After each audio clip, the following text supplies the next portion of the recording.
So we're going to be working on lesson 8-2, and we're going to do kind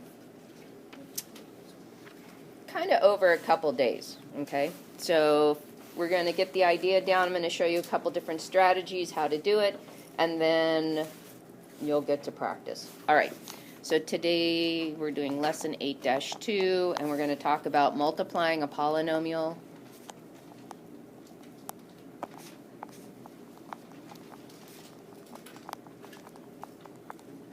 by a monomial.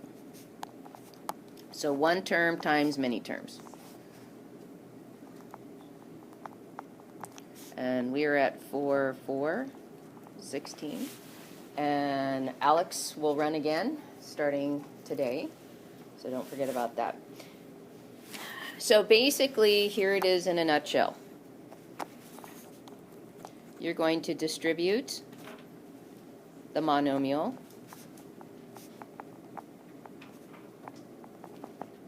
to each term in the polynomial.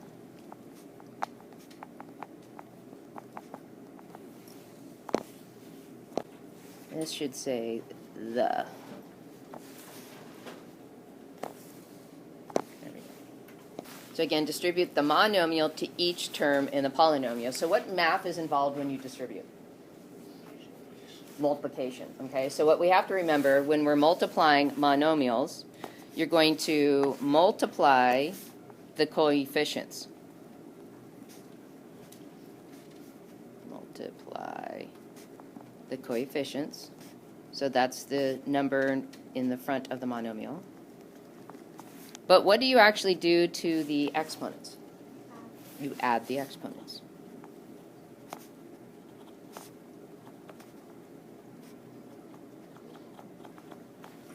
Okay, so that's what we got to remember, but we're going to do it not once, but twice or 3 times or 4 times, depending on the size of the polynomial, okay?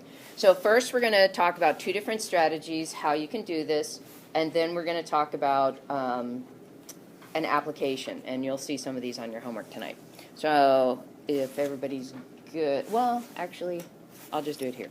So the 2 strategies. First one is the horizontal strategy, or horizontal method.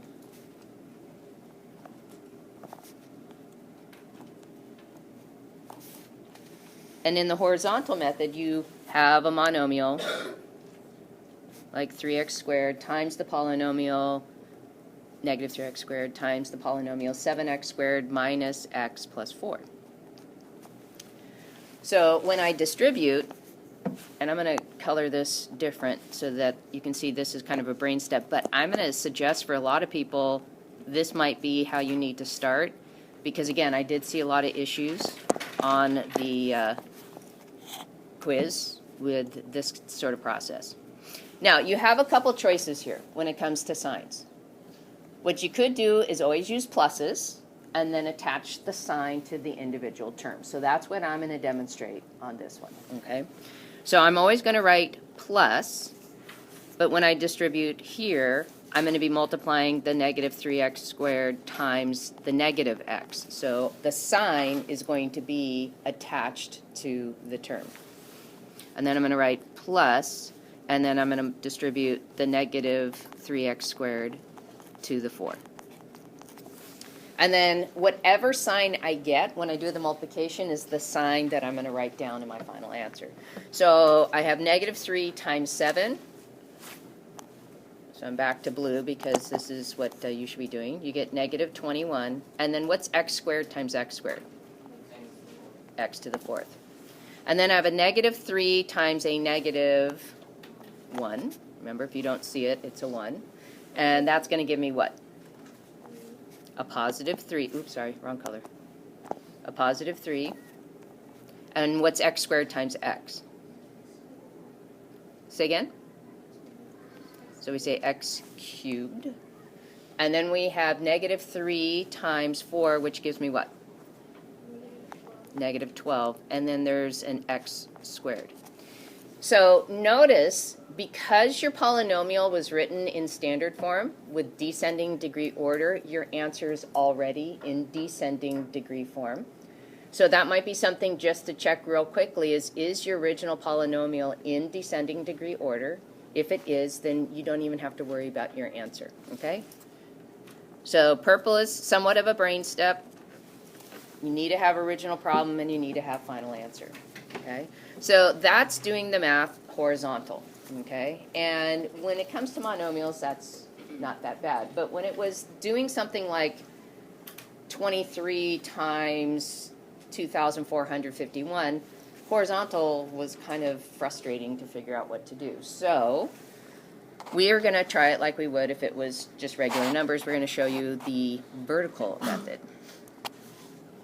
So the vertical method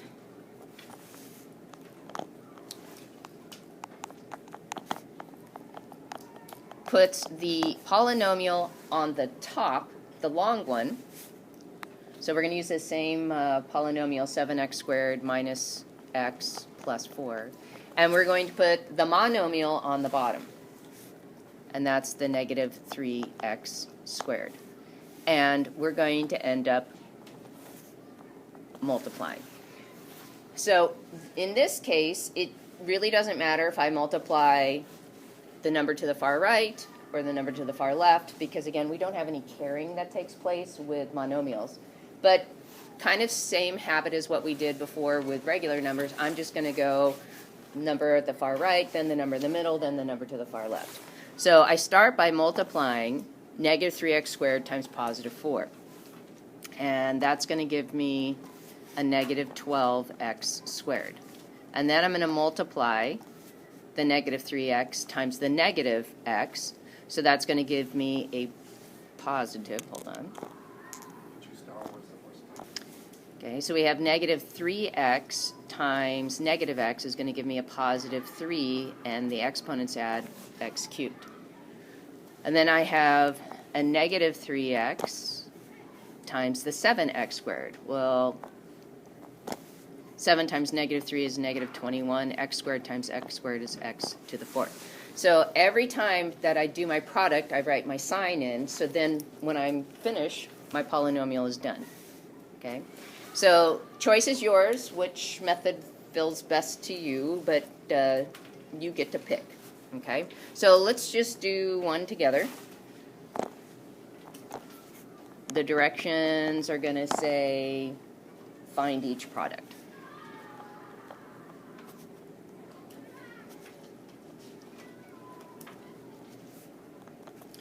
So let's do negative 6d cubed times the quantity 3d to the 4th minus 2d cubed minus d plus 9.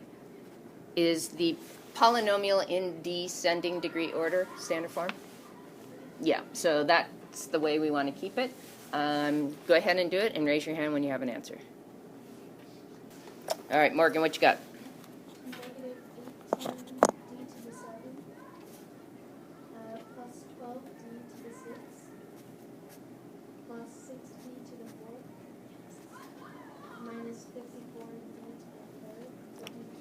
D cubed, okay. Somebody have a different answer? Anyone get the same answer?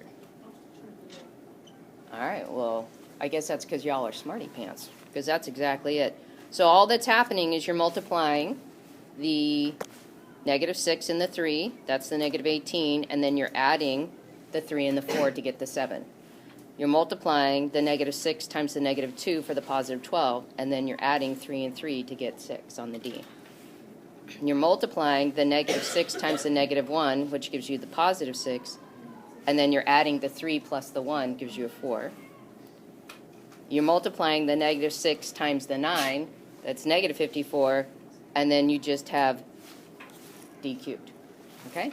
All right, excellent. All right, let's talk about why this is important, how you're really most of the time going to see this portrayed.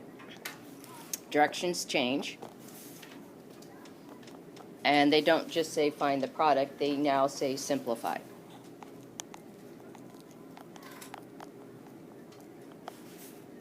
So how does the problem change that they need to change the directions? Well, they're not just going to give you one problem, they're going to give you a couple. So we have 2p times the quantity, negative 4p squared plus 5p. And then we're going to minus 5 times the quantity, 2p squared plus 20. So basically, we're going to start by removing parentheses, however we choose to do that, whether that is the vertical method or the horizontal method. Then we need to look for like terms and combine them up. So I'm going to write down those two steps. So 1, distribute to remove parentheses.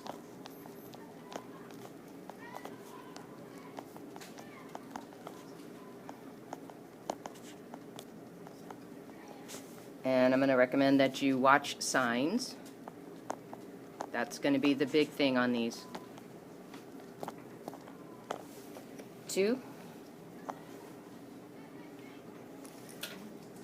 we're going to combine like terms. Now, the word combine or collect means do the math that you see. Don't do inverse operations.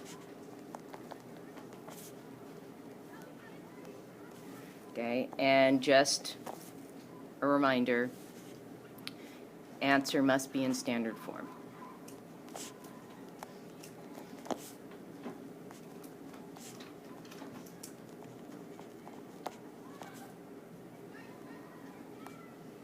Okay.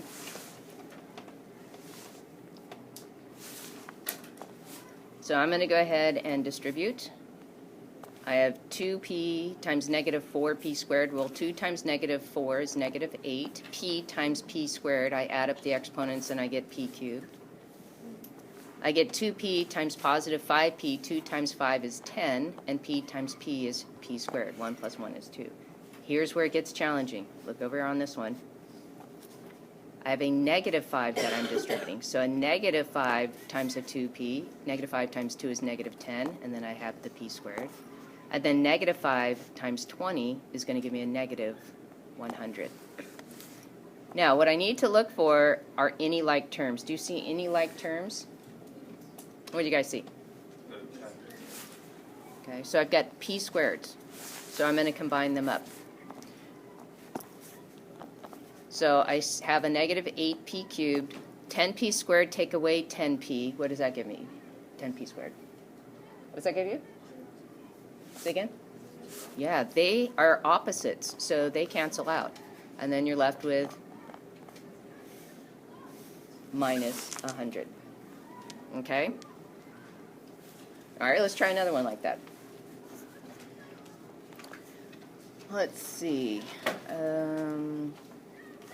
3 times the quantity 5x squared plus 2x minus 4, and we want to subtract from that x times the quantity 7x squared plus 2x minus 3. And let me just remind you that the middle step that I did in different colors is not an optional step. You got to show me what you get when you distribute. That's just basics. The reason why I did it in colors is because I wanted you to see the two halves that I did, okay? So we're going to multiply 3 times 5x squared. Well, 3 times 5 is 15, and then we just get the x squared. And then we're going to multiply 5 times 2x. 3 times 2 is positive 6, and then the x comes along. And then 3 times a negative 4 is a negative 12.